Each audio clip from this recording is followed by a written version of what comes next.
नमस्कार बच्चों। आज हम लोग प्लांटी जगत सामान्य लक्षण के बारे में पढ़ेंगे। इससे पहले अगर बायोलॉजी जीव विज्ञान क्लास 11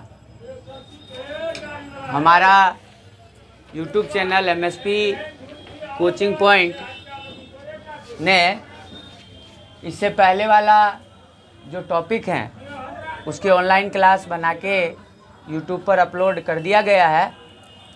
तो कृपया अगर आप पुराना वीडियो नहीं देखे हैं तो चैनल को सब्सक्राइब करके आप पुराना वीडियो बायोलॉजी से रिलेटेड देख लें। हमने जिक्र किया विटकर के 5 जगत वर्गीकरण प्रणाली, और हमने यह भी पढ़ा कि विटकर नामक वैज्ञानिक ने जितना भी सजीव, चाहे वो पादप हो या जंतु हो या सूक्ष्म जीव हो, उन सभी को उन्होंने 5 जगत में विभाजित किया। मोनेरा जगत, प्रोटिस्टा जगत, फंजाई जगत या कवक जगत, प्लांट जगत, प्लांटी जगत और एनिमेलिया जगत, जंतु जगत, पादप। तो 5 जगत कौन कौन से हो गए? मोनेरा, प्रोटिस्टा, कवक, प्लांटी और एनिमेलिया। जिसमें से हम लोगों ने मोनेरा, प्रोटिस्टा और फंजाई के सामान्य लक्षण और उनका वर्गीकरण और अलग अलग वर्ग के सामान्य लक्षण के बारे में पहले से ही स्टडी कर चुके हैं। आज हम लोग प्लांटी जगत, जो कि विटकर के 5 किंगडम क्लासिफिकेशन सिस्टम का चौथा जगत है, प्लांटी जगत, जिसमें सभी पादप को जो है वो सम्मिलित किया गया है। तो ऐसे पादप जिनकी कोशिका यूकेरियोटिक प्रकार की होती है और जिनका शरीर बहुकोशिकीय संगठन में पाया जाता है, यानी सभी पादप जगत के सभी पादप यूकेरियोटिक व बहुकोशिकीय होते हैं। अब यूकेरियोटिक किसे कहते हैं? हम भली भांति जानते हैं कि यूकेरियोटिक कोशिका जो है वो आधुनिक कोशिका कहलाती है, क्योंकि इसके अंदर आनुवांशिक पदार्थ जो है वो एक केंद्रक झिल्ली से घिरी हुई रहती है और आनुवांशिक पदार्थ गुणसूत्र का रूप ले लेती है।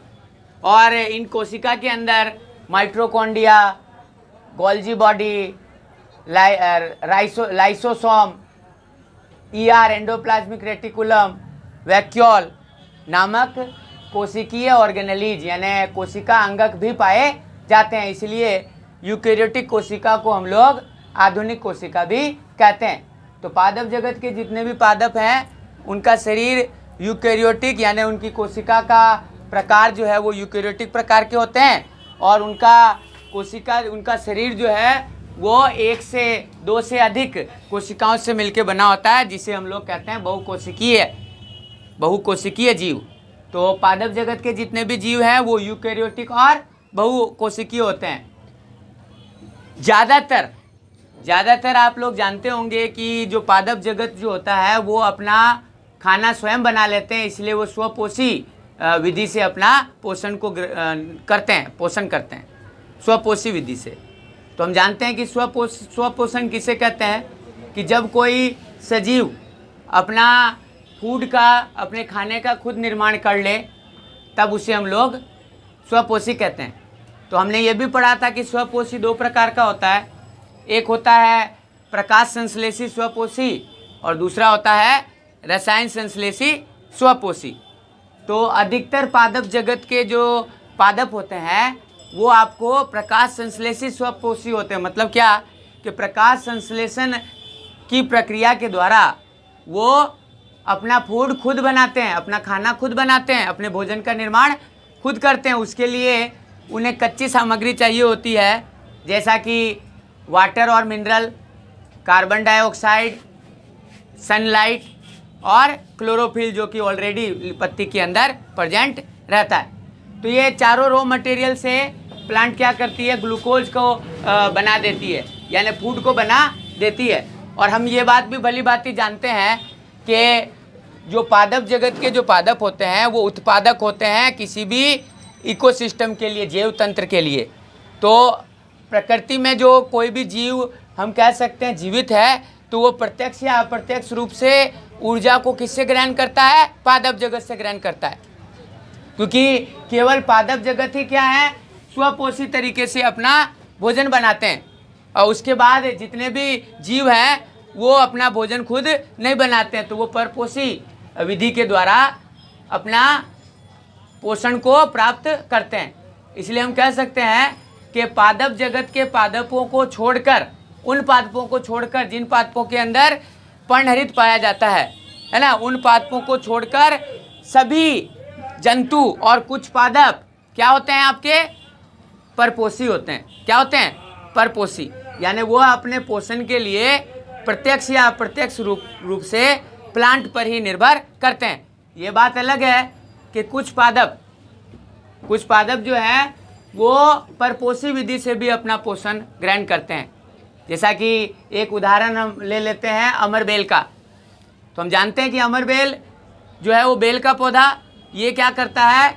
किसी भी प्लांट के चारों ओर लिपट जाता है। प्लांट के किसी भी पादप के तने के चारों ओर ये क्या हो जाता है? लिपट जाता है, और अपनी जड़ों को जिसे हम लोग चूसन जड़ कहते हैं। क्या कहते हैं? चूसन जड़। ये अपनी जड़ों को क्या करता है? पादप के अंदर, जिसके ऊपर ये लिपटा हुआ रहता है, उसके अंदर भेद देता है, जिससे वह पादप जिसके ऊपर अमरबेल परपोषी विधि से पोषण प्राप्त कर रहा है, वह पादप अगर प्रकाश संश्लेषण का प्रक्रिया करता है, तो प्रकाश संश्लेषण के द्वारा बना हुआ जो फूड रहता है, वो अमरबेल उसको डायरेक्ट क्या करता है? अपने चूसन जड़ से चूस लेता है। तो कुछ पादप जैसे कि अमरबेल, और कुछ पादप जैसे कि कीटभक्षी पादप, जो कि कीट को खाते हैं, मच्छरों को खाते हैं, कीट पतंगों को खाते हैं, क्योंकि वो ऐसी जगह उगते हैं जहाँ पर नाइट्रोजन की कमी होती है। तो इंसेक्ट को खाते हैं अपने शरीर के अंदर नाइट्रोजन की कमी को पूरा करने के लिए, है ना। ये बात अलग है कि इनमें भी फोटोसिंथेसिस होता है, इनमें भी क्लोरोफिल पाया जाता है, इनमें भी जो है वो पर्णहरित पाया जाता है, इनमें भी प्रकाश संश्लेषण की मतलब प्रोसेस होकर भोजन का निर्माण होता है। किन में? कीटभक्षी पादपों में। कीटभक्षी पादपों में भी प्रकाश संश्लेषण का प्रोसेस होता है, और वह भी जो है वो स्वपोषी विधि से अपना खाना प्रकाश संश्लेषण विधि के द्वारा बनाता है। लेकिन नाइट्रोजन की रिक्वायरमेंट उससे ज़्यादा होती है, क्योंकि वो कहाँ उगते हैं? वो दलदली इलाके में उगते हैं, ऐसे ज़मीन पर उगते हैं जहाँ पर नाइट्रोजन की क्या हो? कमी हो। तो नाइट्रोजन की कमी को पूरा करने के लिए ये क्या करते हैं? ये कीटों को खाते हैं, समझ में आ रहा है कि नहीं आ रहा है? तो हम कह सकते हैं कि अधिकांश उच्च वर्गों के पादप में क्लोरोफिल पाया जाता है, इस कारण यह स्वपोषी होते हैं। स्वपोषिया ने अपना खाना खुद बनाना स्वपोषी होते हैं। कुछ पौधे अन्य सजीवों पर आंशिक रूप से परजीवी या पूर्णतया परजीवी होते हैं। जैसे कीटभक्षी पादप जो है वो अपना खाना वगैरह तो बना लेता है फोटोसिंथेसिस से, लेकिन नाइट्रोजन की ज़रूरत को पूरा करने के लिए उसे कीट को खाना पड़ता है, तो वो आंशिक परपोषी हो गया। क्या हो गया?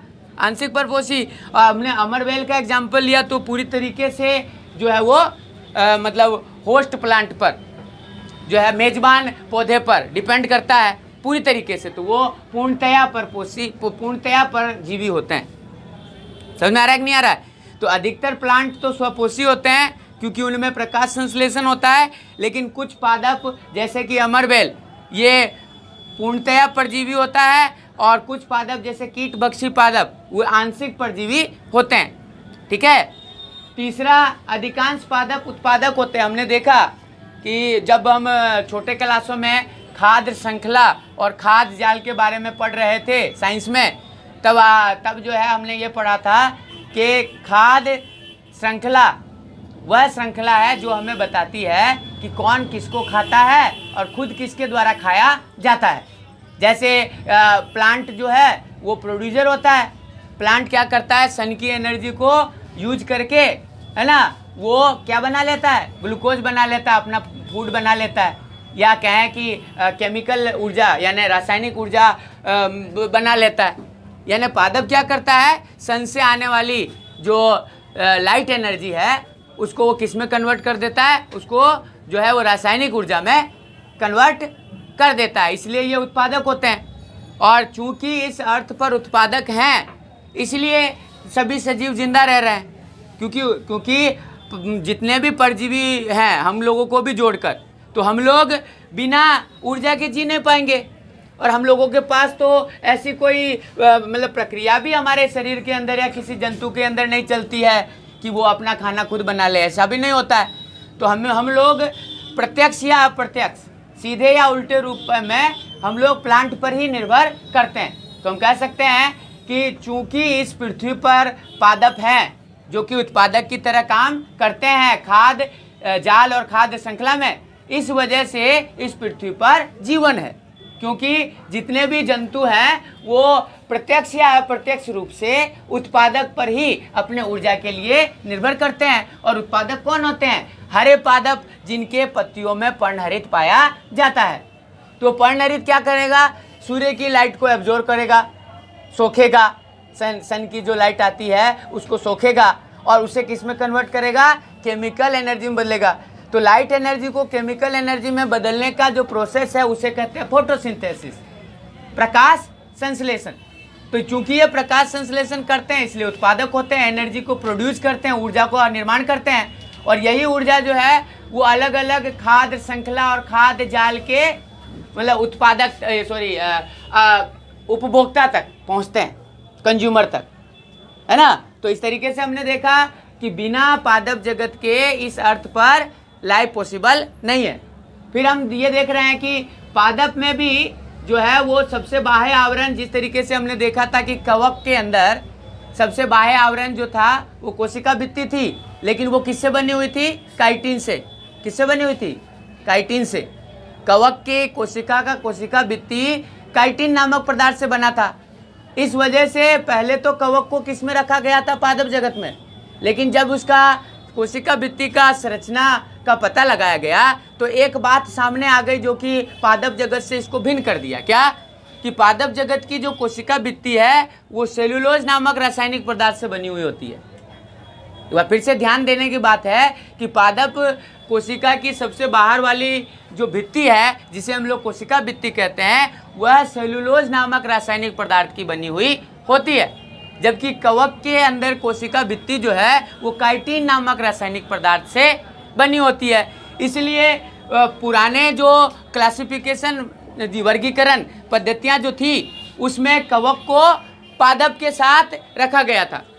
लेकिन बाद में जब इसके कोशिका भित्ति का संगठन देखा गया तब ये पता चला कि इसकी कोशिका भित्ति पादप के कोशिका भित्ति से क्या है? अलग है। इसलिए उसे एक अलग कवक जगत में विटकर ने डाल दिया, है ना। तो पादप जगत में क्या होता है कि जो बाहर का आवरण होता है कोशिका भित्ति, कोशिका के बाहर का आवरण होता है कोशिका भित्ति, जो कि कोशिका को सुरक्षा प्रदान करता है, तो वह किससे बना हुआ होता है? सेल्यूलोज नामक रासायनिक पदार्थ से बनी हुई होती है। और ये अब अगले वाला पॉइंट बहुत इंटरेस्टिंग है, अक्सर क्वेश्चन पूछता है इस पर कि पादप के जीवन चक्र में दो स्पष्ट अवस्थाएं पाई जाती है। पादप के जीवन चक्र में दो स्पष्ट अवस्थाएं पाई जाती है। पहला अवस्था जिसे हम लोग कहते हैं द्विगुणित बीजाणुद्भिद। क्या कहते हैं? द्विगुणित बीजाणुद्भिद। और दूसरी अवस्था जो होती है वो होता है अगुणित युग्मकोद्भिद। यानी पादप जगत में जो है वो दो स्पष्ट अवस्थाएं पाई जाती है। कौन कौन सी? बीजाणुद्भिद और युग्मकोद्भिद, जिसे हम लोग अंग्रेजी में स्पोरोफाइट और गैमेटोफाइट कहते हैं। स्पोरोफाइट और गैमेटोफाइट, जिसे हम लोग इंग्लिश में कहते हैं और हिंदी में कहते हैं युग्मकोद्भिद और बीजाणुद्भिद। तो इसमें से बीजाणुद्भिद जो होता है वह क्या होता है आपको? वह द्विगुणित होता है। क्या होता है? द्विगुणित। यानी इसमें जो है वो गुणसूत्रों का दो सेट पाया जाता है। कितना? गुणसूत्रों का दो सेट पाया जाता है, इसलिए वो क्या होता है? द्विगुणित होता है, बीजाणुद्भिद। लेकिन गैमेटोफाइट जो होता है बीजाणुद्भिद द्विगुणित होता है, लेकिन जो आपका गैमेटोफाइट यानी युग्मकोद्भिद, जो आपका गैमेटोफाइट होता है वह अगुणित होता है। यानी अगुणित का मतलब क्या हो गया कि जब कोशिका में जो है वो एक ही गुणसूत्र का जीनोम पाया जाए या एक जीनोम पाया जाए तब उसे हम लोग क्या कहेंगे? अगुणित कहेंगे। और जब दो जीनोम का सेट पाया जाए कोशिका के अंदर, तब उसे हम लोग क्या कहेंगे, द्विगुणित कहेंगे। तो पादप की कोशिका में दो स्पष्ट चक्र पाए जाते हैं या दो स्पष्ट अवस्था पाई जाती है। पहला अवस्था द्विगुणित बीजाणुद्भिद, जिसमें दो सेट ऑफ जीनोम पाए जाते हैं, और दूसरा अवस्था अगुणित युग्मकोद्भिद। और ये दोनों अवस्था आपस में जो है वो बदलती रहती है। मतलब क्या कि बीजाणुद्भिद से युग्मकोद्भिद बनता है और युग्मकोद्भिद से फिर से बीजाणुद्भिद बनता है। तो इसे हम लोग कहते हैं पीढ़ी एकांतरण। क्या कहते हैं? पीढ़ी एकांतरण। तो पादप के जीवन चक्र में दो स्पष्ट अवस्थाएं बनती है। पहला जो है वो द्विगुणित बीजाणुद्भिद, जिसे हम लोग क्या कहेंगे, डिप्लॉयड स्पोरोफाइट। कभी कभी क्या होता है कि अंग्रेजी का टर्म आपको हिंदी में लिख के पूछ लेगा, जैसे ऐसे लिख देगा स्पोरोफाइट। जब हम जानेंगे ही नहीं कि स्पोरोफाइट का मतलब बीजाणुद्भिद होगा तो हम उसका आंसर कैसे दे पाएंगे, है ना। इसलिए टर्म जो है, भले आप हिंदी मीडियम में एग्जाम दे रहे हैं उससे कोई मतलब नहीं है, लेकिन टर्म कम से कम आपको अंग्रेजी में आना चाहिए। जैसे बीजाणुद्भिद को हम लोग कहते हैं स्पोरोफाइट और द्विगुणित को कहते हैं डिप्लॉयड। तो इसमें दो चक्र पाया जाता है। किसमें? पादप जगत के पादपों में स्पष्ट रूप से दो चक्र पाया जाता है। तो पहला चक्र होता है डिप्लॉयड स्पोरोफाइट का, यानी द्विगुणित बीजाणुद्भिद का, और दूसरा अवस्था जो होती है वो होती है हैप्लॉयड गैमेटोफाइट की। Haploid gametophyte, haploid gametophyte. और हमने देखा अभी कि डिप्लॉयड गैमेटोफाइट से हैप्लॉयड, डिप्लॉयड स्पोरोफाइट से हैप्लॉयड गैमेटोफाइट बनेगा, और हैप्लॉयड गैमेटोफाइट से फिर से डिप्लॉयड स्पोरोफाइट बनेगा। यानी हम कह सकते हैं कि द्विगुणित बीजाणुद्भिद से अगुणित युग्मकोद्भिद बनेगा और अगुणित युग्मकोद्भिद से द्विगुणित बीजाणुद्भिद बनेगा। इसलिए इस प्रोसेस को हम लोग क्या कहते हैं? पीढ़ी एकांतरण कहते हैं। क्या कहते हैं? पीढ़ी एकांतरण। अब देखिए कि युग्मज जो बना, युग्मनज, जाइगोट। हम जानते हैं कि जाइगोट कब बनेगा?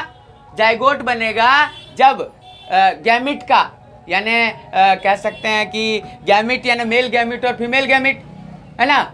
जब गैमिट का क्या होगा? फ्यूजन होगा, मिलेगा, गैमिट का फ्यूजन होगा, तब क्या होगा? गैमिट के फ्यूजन से युग्मनज बनेगा। मादा गैमिट और नर गैमिट दोनों के फ्यूजन से क्या बनेगा? युग्मनज, जो कि द्विगुणित होगा। क्या होगा? और इस युग्मनज में बार बार समसूत्री विभाजन होगा, जिससे अगुणित बीजाणु बनेंगे। क्या बनेंगे? अगुणित बीजाणु। और ये अगुणित बीजाणु फिर से अंकुरित होकर क्या बनाएंगे? युग्मकोद्भिद। तो इस तरीके से अगर नर बीजाणु है, नर बीजाणु से युग्मकोद्भिद बना है तो उसे कहेंगे नर युग्मकोद्भिद, और जो मादा बीजाणु से अगर मतलब युग्मकोद्भिद बना है तो उसे हम लोग कहेंगे मादा युग्मकोद्भिद। तो किसी किसी पादप में जो है वो दोनों एक ही साथ पाए जाते हैं, मतलब मादा मतलब युग्मकोद्भिद और नर युग्मकोद्भिद जो है वो एक ही प्लांट पर होते हैं, है ना। और उसी पे क्या बनते हैं? दो तरह के गैमेट बनते हैं अधिकतर पादप में। लेकिन कुछ पादप जैसे पपीता में जो है वो ये सेक्स जो होता है वो अलग अलग होता है, लिंग जो है वो अलग अलग होता है। मतलब उसका पुल्लिंग प्लांट और स्त्रीलिंग प्लांट दोनों क्या होते हैं? अलग अलग होते हैं। तो कहने का मतलब क्या है कि जब नर और मादा गैमेट का संयोजन होता है तो क्या बनता है? युग्मनज। और युग्मनज में बार बार समसूत्री विभाजन से क्या बनता है? अगुणित बीजाणु। और ये अगुणित बीजाणु जो है वो अंकुरित होकर क्या बनाते हैं? युग्मकोद्भिद। समझ में आया? और युग्मकोद्भिद पर फिर से क्या बनते हैं? युग्मक बनते हैं। क्या बनते हैं? युग्मकोद्भिद यानी युग्मक बनने वाला अवस्था, और बीजाणुद्भिद यानी बीजाणु बनने वाली अवस्था। तो बीजाणुद्भिद में बीजाणु बनता है, कौन सा? अगुणित बीजाणु। और युग्मकोद्भिद में क्या बनेगा तुम्हारा? गैमिट बनेगा, युग्मक बनेगा। गैमिट को युग्मक कहते हैं। तो जो अगुणित ये तुम्हारा युग्मकोद्भिद है वो क्या करेगा? अगुणित युग्मक बनाएगा, है ना। नर युग्मक और मादा युग्मक जो कि अगुणित होंगे। अगुणित नर युग्मक और अगुणित मादा युग्मक फिर से क्या होंगे, संलयन हो जाएंगे, मिल जाएंगे, और संलयन होने के बाद फिर से क्या बना देंगे, युग्मनज बना देंगे। क्या बना देंगे, युग्मनज बना देंगे। और वो युग्मनज जो है वो बार बार जो है वो समसूत्री विभाजन से फिर से अगुणित बीजाणु में बदल जाएगा। तो देखो पादप में, इस पादप जगत में स्पष्ट रूप से दो अवस्था पाई जाती है। कौन सी, बीजाणुद्भिद और युग्मकोद्भिद। तो बीजाणुद्भिद अवस्था में पादप जगत के जितने भी पादप होते हैं वो बीजाणु का निर्माण करते हैं, स्पोर। किसका निर्माण करते हैं, स्पोर। ये स्पोर जो है वो जैसे नर स्पोर और मादा स्पोर हुआ ना, तो ये स्पोर फिर से फ्यूजन होकर क्या बनाते हैं, युग्मनज। क्या बनाते हैं, युग्मनज। और युग्मनज में समसूत्री विभाजन से क्या बनते हैं, अगुणित बीजाणु बनते हैं। और ये अगुणित बीजाणु अंकुरित होकर क्या बनाते हैं, युग्मकोद्भिद। यानी हम देख रहे हैं आसानी से प्लांट जो है वो अपने बीजाणुद्भिद अवस्था को युग्मकोद्भिद अवस्था में बदल लेता है और युग्मकोद्भिद अवस्था को फिर से बीजाणुद्भिद अवस्था में बदल लेता है। तो इसे हम लोग कहते हैं पीढ़ी एकांतरण, अल्टरनेशन ऑफ जनरेशन, या संतति एकांतरण, संतति एकांतरण। तो अगर क्वेश्चन पूछ लेगा कि संतति एकांतरण किसे कहते हैं, तो हम लिखेंगे क्या कि पादप जगत में दो स्पष्ट अवस्थाएं पाई जाती है, बीजाणुद्भिद और युग्मकोद्भिद। बीजाणुद्भिद अवस्था द्विगुणित होती है जबकि युग्मकोद्भिद अवस्था अगुणित होती है। तो द्विगुणित बीजाणुद्भिद से अगुणित युग्मकोद्भिद बनता है और अगुणित युग्मकोद्भिद से द्विगुणित बीजाणुद्भिद बनता है। इससे हम लोग क्या कहते हैं, संतति एकांतरण कहते हैं। आई थिंक आपको समझ में आ रहा होगा। युग्मक दो तरह के बनेंगे, कौन कौन से, नर युग्मक और मादा युग्मक। और ये युग्मक कौन सी अवस्था में बनेगी, बीजाणुद्भिद अवस्था में या युग्मकोद्भिद अवस्था में। यहाँ नाम देखिए, युग्मकोद्भिद यानी युग्मक बनाने वाली अवस्था और बीजाणुद्भिद यानी बीजाणु बनाने वाली अवस्था, है कि नहीं।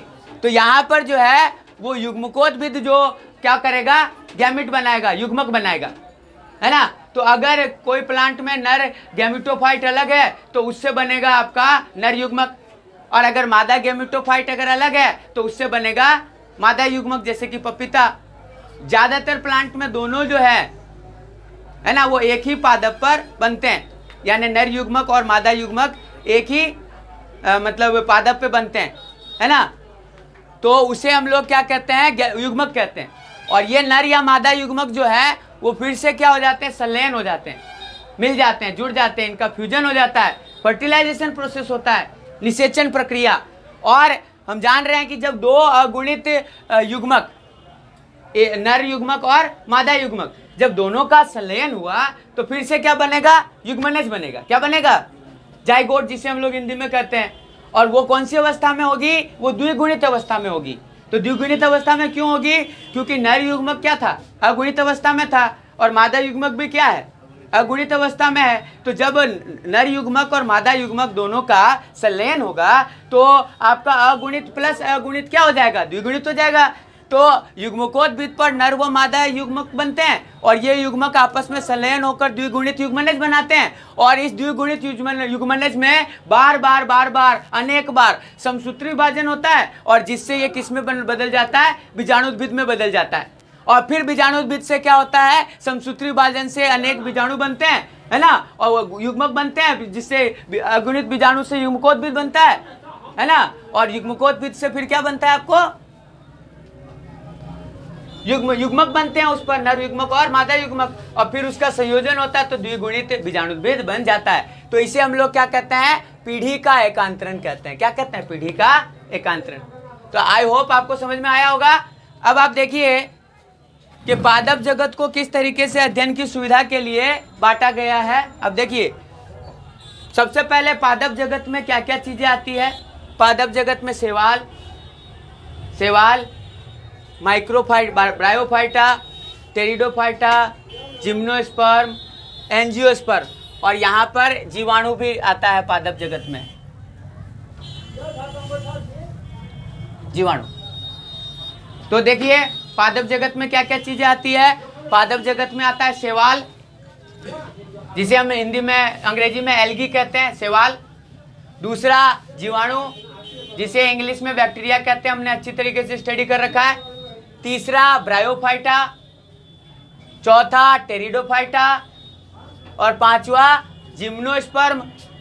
जिम्नो यानी नेक्ड, स्पर्म यानी सीड, यानी ऐसे पादप जिनके ऊपर फल नहीं बनते हैं। बीज तो बनते हैं लेकिन बीज फल से घिरे हुए नहीं रहते हैं। और एंजियोस्पर्म जिसमें फल बनता है, बीज जो है वो फल से घिरा हुआ रहता है। तो ये आप देख रहे हैं कि पादप जगत में शैवाल, बीजाणु, ब्रायोफाइटा, टेरिडोफाइटा, जिम्नोस्पर्म, है ना, वो एवं एंजियोस्पर्म को रखा गया है।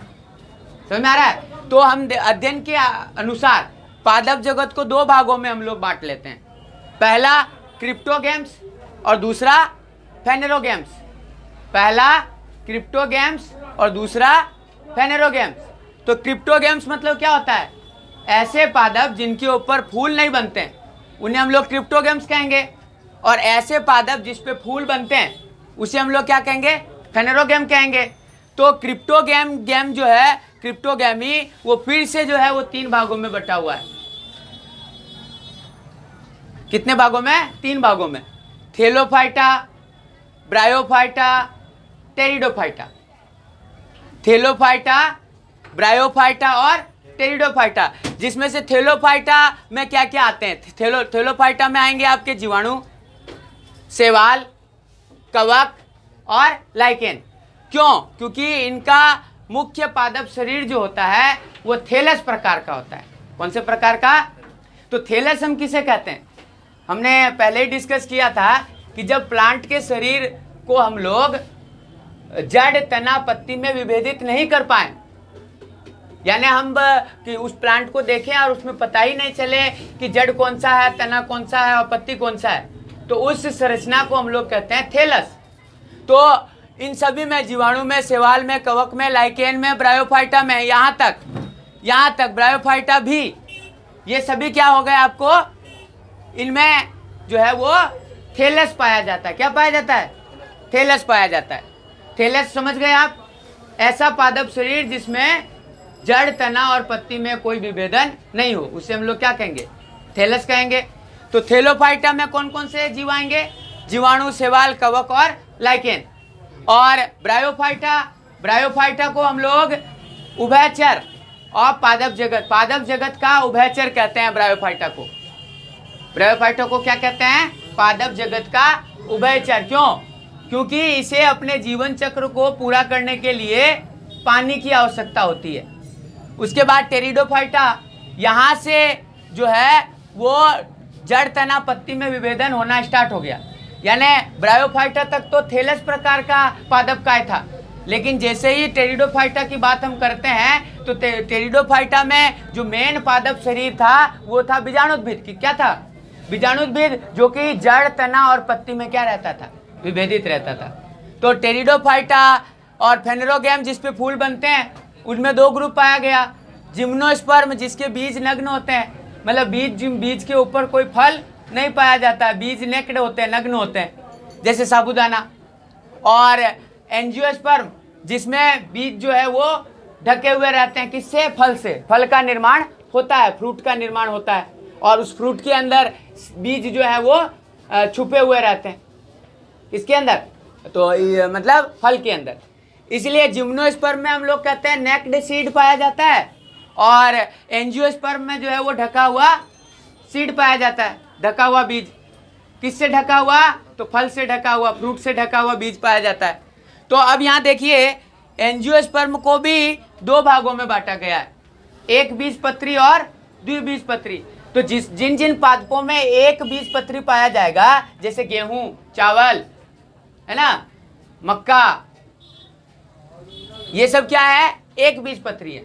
और द्विबीजपत्री में इनके जो बीज होगा उसमें 2 बीजपत्री पाया जाएगा, जैसे कि चना, राजमा, मटर, ये सब क्या है? द्विबीजपत्री है।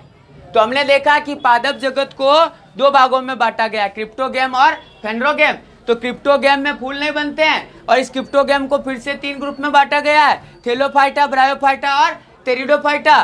थैलोफाइटा को जीवाणु, शैवाल, कवक, लाइकेन 4 भागों में बांटा गया है। ब्रायोफाइटा को ब्रायोफाइटा रहने दिया है। इसका भी जो है वो प्लांट बॉडी किस तरीके का होता है? थैलस रूप होता है। क्या होता है? थैलस रूप होता है, जिसमें जड़, तना, पत्ती में विभेदन नहीं होता है। और फिर टेरिडोफाइटा से जो है वो जड़, तना व पत्ती में विभेदन होना लग जाता है। समझ आ रहा है? तो टेरिडोफाइट से जड़, तना, पत्ती पाया जाता है ना। तो जिम्नोस्पर्म में भी जड़, तना, पत्ती पाया जाता है और एंजियोस्पर्म में भी जड़, तना, पत्ती पाया जाता है। तो हम देख रहे हैं कि थैलोफाइटा और ब्रायोफाइटा, इन दोनों में पादप काय थैलस प्रकार का होता है और बाकी सब जो है वो जड़, तना, पत्ती में विभक्त रहता है।